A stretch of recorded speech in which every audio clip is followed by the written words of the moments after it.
அப்படின்றது யார் மேல எதுக்காக வரும்ன்றது நமக்கே தெரியாதுங்க. அது எந்த ரூபத்துல வேணா வரலாம். ஆனா மனுஷங்க மேல வந்தா பரவாயில்ல. ஆனா இங்க ஒருத்திக்கு ஒரு வினோதமான கிரீச்சர் மேல லவ் வருதுங்க. அவளும் அந்த கிரீச்சர் மேல அளவு கடந்த லவ் காட்டுறா. இதனால அந்த கிரீச்சர் அவளை என்ன செய்யுது, படத்தோட கிளைமேக்ஸ்ல என்ன நடந்தது அப்படின்றதெல்லாம் செம்ம இன்ட்ரெஸ்டிங்கா சொன்ன படம் தான் தி ஷேப் ஆஃப் வாட்டர். இது 2017ஆம் ஆண்டு ரிலீஸ் ஆன ஒரு ஹாலிவுட் படம். நீங்க என்னோட சேனலுக்கு புதுசா இருந்தா மறக்காம சேனலை சப்ஸ்கிரைப் பண்ணி வச்சுங்க. கூடவே அந்த பெல் பட்டனை கிளிக் பண்ணி வச்சுங்க. அப்பதான் நான் போடுற எல்லா வீடியோஸுமே உங்க நோட்டிபிகேஷன் வந்து சேரும். படத்தோட ஆரம்பத்துல ஒரு பொண்ணு தண்ணிக்குள்ள மூழ்கி கிடக்குற மாதிரி காட்டுறாங்க. அவ தூங்கிட்டு இருக்க மாதிரி இருக்கும்போது அவளோட அலாம் கிளாக்கும் அடிக்குதுங்க. கண்ணை முழிச்சு பார்த்தா அவ கனவு காண்றான்றத நமக்கு காட்டுறாங்க. அவளோட பேரு எலிசா. அவ ஒரு காது கேட்காத வாய் பேச முடியாத பொண்ணு. அவ தினமும் வேலைக்கு கிளம்பும் போது வேக வச்ச முட்டையை தாங்க பிரேக்ஃபாஸ்டா எடுத்துட்டு போறா. அவ ஒரு இடத்துல நைட் ஷிஃப்ட் வேலை பார்த்துட்டு இருக்கா. அன்னைக்கு அவ டின்னர் ப்ரிப்பேர் பண்ணிட்டு அவளோட நெய்பர் ஜைல்ஸ்னு ஒரு ஆளுக்கு டின்னர் ப்ரிப்பேர் பண்ணி கொடுத்துட்டு அவர் கூட சேர்ந்து டிவி பாக்குறா. அவளுக்கு இருக்கிற ஒரே ஒரு ஆறுதலே இந்த ஆளு மட்டும்தான். எலிசா நிறைய ஃப்ரெண்ட்ஸ் எல்லாம் இல்லாம ஒரு ஐசோலேட்டடான வாழ்க்கையை வாழ்ந்துட்டு இருக்கா. அவ தங்கி இருக்கிற அபார்ட்மெண்டோட ஹவுஸ் ஓனர் ஒரு சினிமா தியேட்டர் நடத்திட்டு வராரு. அவளும் ஒரு பஸ்ஸ பிடிச்சு அன்னைக்கு வேலைக்கு போறா. எலிசா ஒரு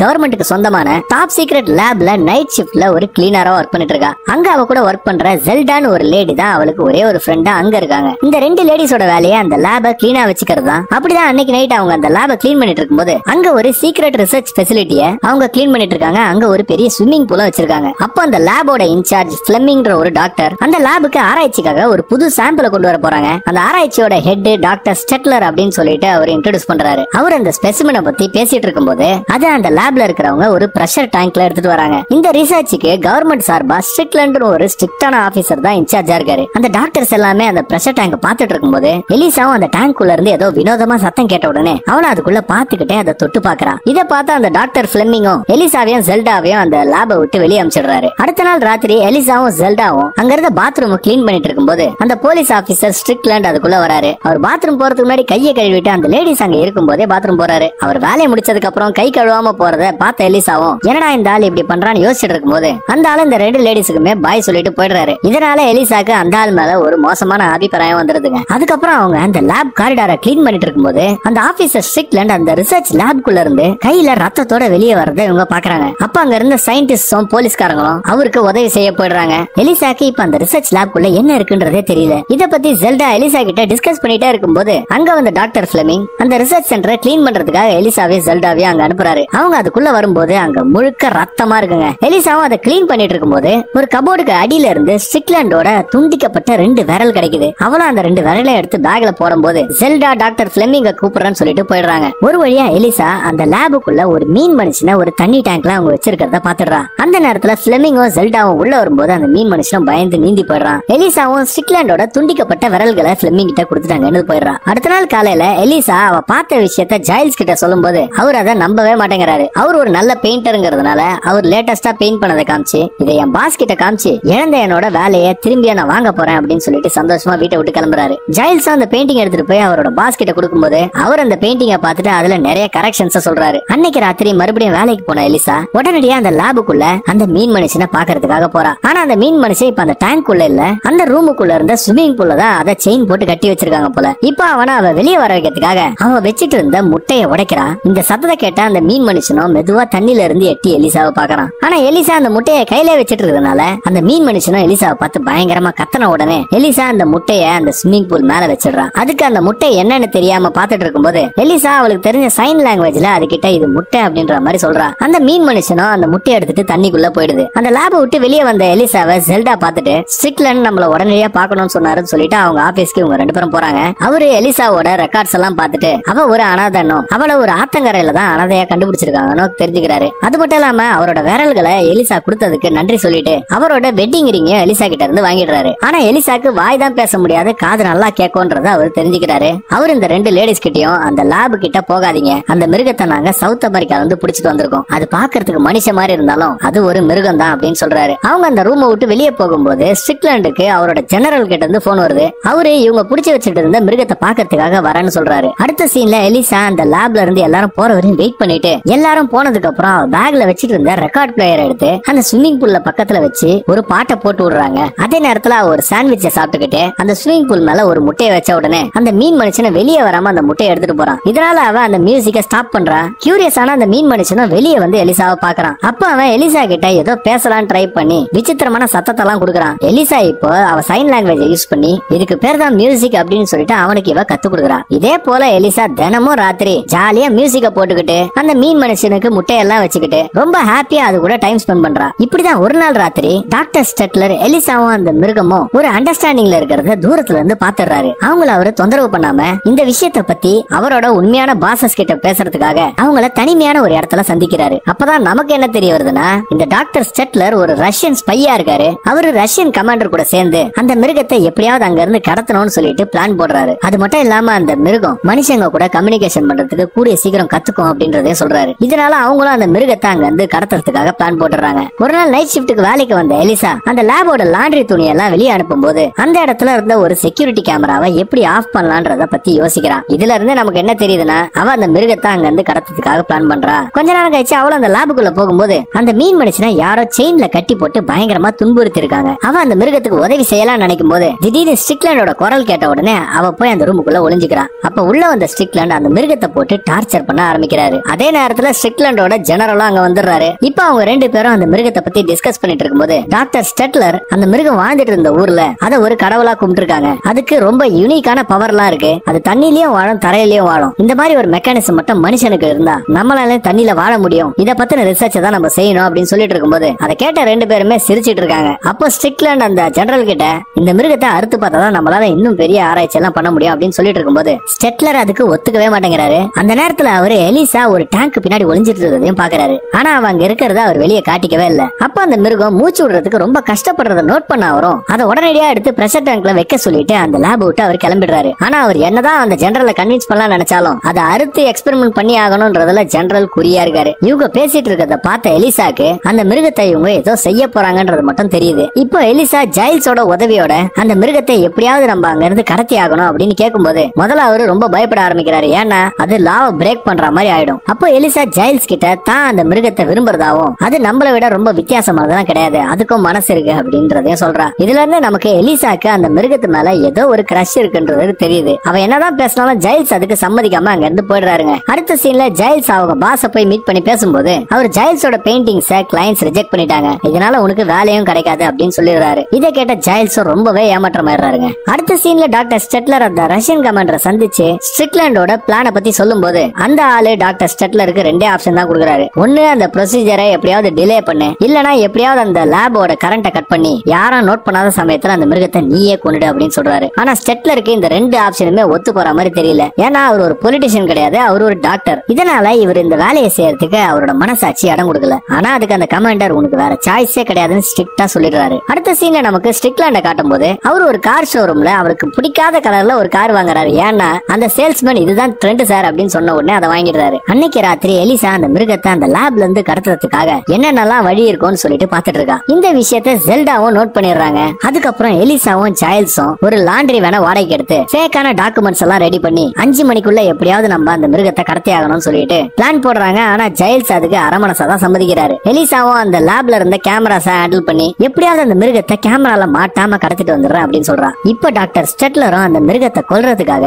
ஒரு விஷ ஊசியை தயார் பண்ணிட்டு இருக்காரு. ஆனா அவருக்கு இதுல சம்மதமே இல்லைங்க. அன்னைக்கு வேலை முடிஞ்சு எல்லாரும் வீட்டுக்கு கிளம்பிட்டு இருக்கும்போது எலிசா மட்டும் அங்க இருந்து கிளம்பாம அந்த லாண்டரி ஏரியால இருந்த கேமராவை திருப்பி விடுறா. அதே நேரத்துல டாக்டர் ஸ்டெட்லர் ஸ்ட்ரிக்லாண்ட் கிட்ட அந்த மிருகத்தை நம்ம கொல்லக்கூடாது, வேற ஏதாவது ஆப்ஷன் இருந்தா பாக்கணும்னு பேசிட்டு இருக்கும்போது பின்னாடி இருந்த டிவில எலிசா அந்த கேமராவை மூவ் பண்றத ஸ்டெட்லர் நோட் பண்றாரு. இப்போ இந்த ஸ்ட்ரிக்லாண்ட் மனசை மாத்திக்க மாட்டான்னு தெரிஞ்ச ஸ்டெட்லரும் எலிசாக்கு உதவி செய்யறதுக்கு முடிவெடுத்து அங்க போறாரு. எலிசாவும் அந்த மிருகத்தை கடத்துறதுக்காக ஒரு லாண்டரி கார்ட் எடுத்துட்டு போகும்போது ஜெல்டா எலிசா வருவான்னு நினைச்சுக்கிட்டு லிப்ட் பக்கத்துல நின்னுட்டு இருக்காங்க. எலிசாவும் அந்த லேபுக்குள்ள போறா. ஸ்டெட்லரும் அங்கதான் ஒளிஞ்சிட்டு இருக்காரு. அவளை பார்த்த உடனே அந்த மீன் மனுஷன் அந்த ஸ்விம்மிங் பூல்ல இருந்து வெளியே வரும்போது அப்போ ஸ்டெட்லர் அங்க வந்து அதை பூட்டி வச்சிருந்த செயினோட சாவியை எலிசா கிட்ட கொடுத்து இதை காப்பாத்தி கூட்டிட்டு போ அப்படின்னு சொல்றாரு. அப்போ அவரு எலிசா கிட்ட அந்த மிருகத்தை எப்படி பாத்துக்கணும், அதை வச்சிருக்க போற தண்ணியில ஒரு கெமிக்கலை ஊத்தணும்னு சொல்லிட்டு அந்த கெமிக்கலையும் எலிசா கிட்ட கொடுத்துறாரு. நான் இப்போ பவரை கட் பண்ணுவேன், உனக்கு 5 நிமிஷம் டைம் தான் இருக்கு, அதுக்குள்ள நீ எப்படியாவது அந்த லோடிங் டாக்கு வந்துருன்னு சொல்லிட்டு அவரும் கிளம்புறாரு. எலிசாவும் அந்த லாண்டரி கார்ட்டை எடுத்துக்கிட்டு அந்த லோடிங் டாக் கிட்ட போறா.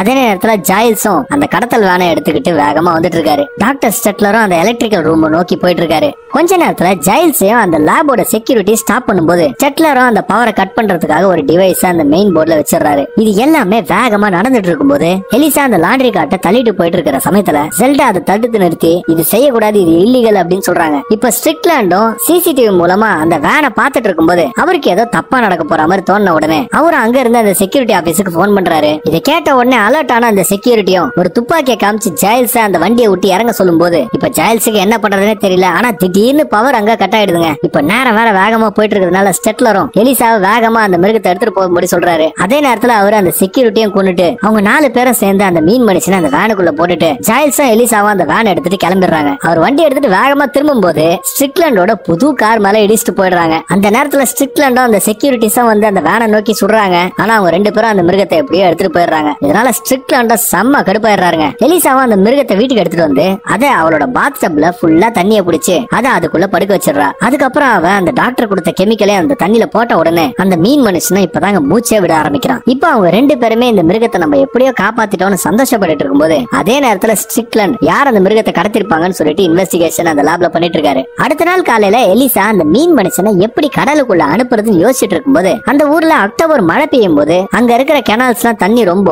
அப்ப அந்த மனுஷன் அதுக்குள்ள விடலான்னு சொல்லிட்டு அவளோட கேலண்டர்ல அந்த டேட்டை குறிச்சு வச்சுக்கிறா. இப்ப எலிசாவும் அந்த மனுஷனும் நிறைய டைம் ஸ்பெண்ட் பண்றாங்க. அடுத்த நாள் எலிசா எதுவுமே நடக்காத மாதிரி மறுபடியும் வேலைக்கு வரா. ஸ்ட்ரிக்லாண்ட் நாங்க வேலை செய்யற எல்லாருக்கிட்டயுமே இன்வெஸ்டிகேஷன் பண்ணிட்டு இருக்கும்போது அவரு எலிசா கிட்டயும் ஜெல்டா கிட்டயும் இன்வெஸ்டிகேஷன் பண்றாரு. ஆனா அவருக்கு சாதாரணமா ஒரு கிளீனிங் பண்றவங்க இந்த மாதிரி வேலையை செஞ்சிருக்க முடியாதுன்றதுல நம்பிக்கை இருக்கிறதுனால அதனால அவங்க கிட்ட கோவத்தை மட்டும் காமிச்சிட்டு அங்க இருந்து அவங்கள அனுப்பிச்சிடுறாரு. இப்போ அந்த அபார்ட்மெண்ட்ல ஜெயில்ஸ் தான் அந்த மீன் மனுஷனை பாதுகாப்பா பாத்துட்டு இருக்காரு. அந்த மாதிரி அவர் பாத்துட்டு இருக்கும்போது கொஞ்சம் கண் அசந்த உடனே அந்த மீன் மனுஷன் எழுந்து அந்த ஹால்குள்ள கேக்குற டிவி சத்தத்தை நோக்கி போறான். அப்போ அந்த மனுஷன் ஜெயில்ஸோட ஒரு பூனையை பார்த்துட்டு அதை கொடூரமா கொன்னு தின்னுடுறாங்க. இந்த விஷயத்த ஜெயில்ஸும் பார்த்துட்டு அந்த மனுஷனை போட்டு திட்டிட்டு இருக்கும்போது அவன் ஜெயில்ஸோட கையில தன்னோட நகத்தால கீறிட்டு மறுபடியும் அந்த பாத்ரூம்குள்ளே ஓடிடுறான். மறுபடியும் அந்த லேப காட்டும் போது எலிசாவும் ஜெல்டாவும் வேலையை முடிச்சுட்டு போயிட்டு இருக்காங்க. அப்போ டாக்டர் ஸ்டெட்லர் எலிசா கிட்ட அந்த மீன் மனுஷனுக்கு தேவையான கெமிக்கலை இன்னும் கொஞ்சம் கொடுக்குறாரு. அப்போ எலிசா அந்த டாக்டர் கிட்ட அவன் அந்த மனுஷனை கடலுக்குள்ள ரிலீஸ் பண்ண போற பிளான அவர்கிட்ட சொல்றா. இதை அவங்க பேசிட்டு இருக்கும்போது எலிசாக்கு ஜெயில்ஸ் கிட்ட இருந்து ஒரு எமர்ஜென்சியா கால் வருது. இதனால அவளும் அடிச்சு பிடிச்சுக்கிட்டு அவளோட அபார்ட்மெண்ட்டுக்கு போய் பார்க்கும்போது ஜெயில்ஸோட கையில காயமா இருக்கு. அது மட்டும் இல்லாம அந்த மீன் மனுஷன் அந்த அபார்ட்மெண்ட்டுக்குள்ளேயே இல்லங்க. அவன் எங்கதான் போயிருப்பான்னு பார்த்து தேடிட்டு இருக்கும்போது அவன் அந்த ஹவுஸ் ஓனரோட தியேட்டருக்குள்ள ஒரு படம் ஓடிட்டு இருக்கிறத ரொம்ப விசித்திரமா பார்த்துட்டு இருக்கான். இதை பார்த்த எலிசாவும் எமோஷனலா அந்த மீன் மனுஷனை பாக்குறா. மறுபடியும் அபார்ட்மெண்ட்டை காட்டும் போது ஜெயில்ஸோட காயத்துக்கு எலிசா மருந்து போட்டுட்டு இருக்கா. அப்ப அந்த மீன் மனுஷனுக்கு அவன் பண்ணது தப்புன்றத தெரிஞ்சுக்கிட்டு அங்க இருந்த மத்த பூனைங்க கூட ரொம்ப அன்பா நடந்துக்கிறான். அப்ப அந்த மீன் மனுஷன் ஜெயில்ஸோட தலையில தான் கைய வைக்கும் போது அவன் உடம்பு பூரா அப்படியே ப்ளூ கலரா மினுக்குது. ஜெயில்ஸுக்கு இப்போதான் மேஜிக்கலா உடம்புக்குள்ள நடந்திருக்கு. இப்ப அந்த லேப்ல ஸ்ட்ரிக்லாண்டும் டாக்டர் ஸ்டெட்லர் மேல சந்தேகப்பட்டு அவரை கேள்விகள் எல்லாம் கேட்க ஆரம்பிக்கிறாரு. அதே நேரத்துல எலிசாவும் அந்த மீன் மனுஷனும் ஒருத்தருக்கு ஒருத்தர் லவ் பண்ணவே ஆரம்பிச்சிடுறாங்க. ஒரு நாள் காலையில எலிசா அந்த மீன் மனுஷனு கூட ஒன்னா இருக்கிறதுக்காக தன்னோட துணியெல்லாம் அவுத்துட்டு அந்த பாத்ரூம்குள்ள ஒன்னா இருக்கிறா. அடுத்த நாள் வேலைக்கு வந்த எலிசாவோட முகத்துல பிரகாசமா சிரிப்பு இருக்கிறத நோட் பண்ண ஜெல்டாவும் என்னாச்சு மேடம் ரொம்ப சந்தோஷமா இருக்கிறீங்க அப்படின்னு கேக்குறாங்க. அதுக்கு எலிசா அந்த மீன் மனுஷன் கூட தான் இருந்ததை பத்தி சொல்றா. இதை கேட்ட ஜெல்டாவும் எலிசாக்காக ரொம்ப சந்தோஷப்படுறாங்க. நாட்கள் செல்ல செல்ல எலிசாவும் அந்த மீன் மனுஷனும் ஒருத்தருக்கு ஒருத்தர் இன்டிமேட்டா டைம் ஸ்பெண்ட் பண்ண ஆரம்பிக்கிறாங்க. அவ இதுக்காக அவ பாத்ரூம்ல இருந்த எல்லா டாப்பையும் திறந்து விட்டுட்டு ஒரு மினி அக்வாரியம் மாதிரி அந்த பாத்ரூமை மாத்திடுறா. அந்த அபார்ட்மெண்ட்டுக்குள்ள இருந்து தண்ணி லீக் ஆறத நோட் பண்ண ஜாயில்ஸும் அந்த பாத்ரூம் கதவை திறக்கும் போது உள்ள இருந்து நிறைய தண்ணி அடிச்சுக்கிட்டு வெளியே வருதுங்க. அப்ப எலிசா அந்த மீன் மனுஷனை கட்டி பிடிச்சிட்டு நிக்கிறத அவர் பாக்குறாரு. ஜாயில்ஸ் ஒரு அதிசயமான விஷயத்த எலிசா கிட்ட சொல்றாரு. அது என்னன்னா அந்த மனுஷன் இவரை தொட்டதுல இவரோட காயமும் ஆறிடுது. அது மட்டும் இல்லாம அவரோட சொட்ட மண்டையில முடிய வளர்ந்துருக்கு. இப்போ அக்டோபர் மாசமும் வருது, மழை நல்லா பேய ஆரம்பிக்குது. ஆனா அந்த மீன் மனுஷனோட உடல்நிலை கொஞ்சம் கொஞ்சமா மோசமாயிட்டே வருது. இப்படி இருக்கிற நேரத்துல ஸ்ட்ரிக்லாண்டோட ஜெனரல் அவருக்கு உடனடியா அந்த மனுஷனை நீ கண்டுபிடிச்சாகணும், இல்லனா உன்னோட வேலையே போயிடும் அப்படின்னு சொல்லிட்டு வார்ன் பண்றாரு. இப்போ அந்த மீன் மனுஷனை ரிலீஸ் பண்றதுக்கான தேதியும் வந்துடுது. இத பத்தி எலிசாவும் அந்த மீன் மனுஷன் கிட்ட சொல்றா. ஆனா அவளுக்கு அவனை விட்டு பிரியறதுக்கு மனசே வரல. அத ஜெல்டா கிட்டயும் சொல்லி எலிசா ரொம்ப வருத்தப்படுறா. அடுத்த சீன்ல டாக்டர் ஸ்டெட்லரும் அவரோட ரஷ்யன் ஜெனரலை மீட் பண்ற நேரத்துல ஸ்ட்ரிக்லாண்ட் அவரை ஃபாலோ பண்ணிட்டே போயிருக்காரு. அந்த நேரத்துல அந்த ரஷ்யன் உளவாளிங்க டாக்டர் ஸ்டெட்லரை சுட்டுடுறாங்க. ஸ்ட்ரிக்லாண்ட் அந்த உளவாளிகளை கொண்டுட்டு சாக கிடக்குற டாக்டர் ஸ்டெட்லரை டார்ச்சர் பண்ணி அந்த மிருகத்தை பத்தி கேட்கும்போது அவரு ஜெல்டாவையும் அலிசாவையும் போட்டு கொடுத்துறாரு. இதனால ஸ்ட்ரிக்லாண்டும் ஜெல்டாவை விசாரிக்கிறதுக்காக அவங்க வீட்டுக்கே போயிடுறாருங்க. அவரு அவங்க கிட்ட கேள்வி எல்லாம் கேட்டுட்டு இருக்கும்போது ஜெல்டாவோட ஹஸ்பண்ட் ஸ்ட்ரிக்லாண்ட் கிட்ட அவ எந்த ஒரு உண்மையை சொல்ல மாட்டா அப்படின்னு சொல்லிடுறாரு. ஜெல்டாவும் அலிசாக்கு போன் பண்ணி ஸ்ட்ரிக்லாண்ட் அந்த மிருகத்தை தேடி வந்துட்டு இருக்காரு, நீ எப்படியாவது அதை சீக்கிரம் கடலுக்குள்ள விட்டுடு அப்படின்னு சொல்றாங்க. ஸ்ட்ரிக்லாண்டும் அலிசாவோட வீட்டுக்கு போயிட்டு அந்த கேலண்டர்ல இருந்து எலிசா என்ன பண்ண போறான்றத புரிஞ்சுக்கிறாரு. இப்ப அலிசாவும் ஜாயில்ஸும் அந்த மீன் மனுஷனை அந்த கெனால்ல இறக்கலாம் நினைக்கும் போது அங்க வந்த ஸ்ட்ரிக்லாண்ட் அந்த மீன் மனுஷனையும் அலிசாவையும் துப்பாக்கியால சுட்டுறாருங்க. அப்ப ஜாயில்ஸ் ஸ்ட்ரிக்லாண்ட பின்னாடி இருந்து அடிச்ச உடனே அந்த மீன் மனுஷனுக்கும் அந்த புல்லட் காயம் எல்லாம் ஆறிடுது. அதுக்கப்புறம் அந்த மீன் மனுஷன் தன்னோட கூர்மையான நகத்தினால ஸ்ட்ரிக்லாண்டோட கழுத்தை அறுத்துட்டு ஜெல்டாவும் போலீஸும் பாத்துட்டு இருக்கும் போதே அவன் எலிசாவை தூக்கிட்டு அந்த தண்ணிக்குள்ள குதிச்சிடறான். அப்ப அவன் எலிசாக்கு ஏதோ ஒரு பவர் கொடுத்த உடனே உடனே அவளோட கழுத்துல மீனுக்கு இருக்கிற மாதிரி செதில் வருது. இதனால அவளுக்கு தண்ணிக்குள்ள மூச்சும் விட முடியுது. அந்த மீன் மனுஷனும் அலிசாவை அந்த கடலுக்குள்ளே கூட்டிட்டு போயிடுறான். அதுக்கப்புறம் என்னங்க, லவ் ஸ்டோரி முடிஞ்சு போச்சு. இந்த வீடியோ எப்படி இருந்துச்சுன்றத கமெண்ட் செக்ஷன்ல சொல்லுங்க. அதே போல என்னோட வாய்ஸ் ஓவர் எப்படி இருந்துச்சுன்றதையும் சொல்லுங்க. மறக்காம உங்க தமிழ் நண்பனுக்காக ஒரு லைக் போட்டுட்டு என்னோட சேனலையும் சப்ஸ்கிரைப் பண்ணி வச்சுக்கோங்க. மீண்டும் இதே போல ஒரு சூப்பரான படத்தோட உங்களுக்கு கூடிய விரைவில் சந்திக்கிறேன்.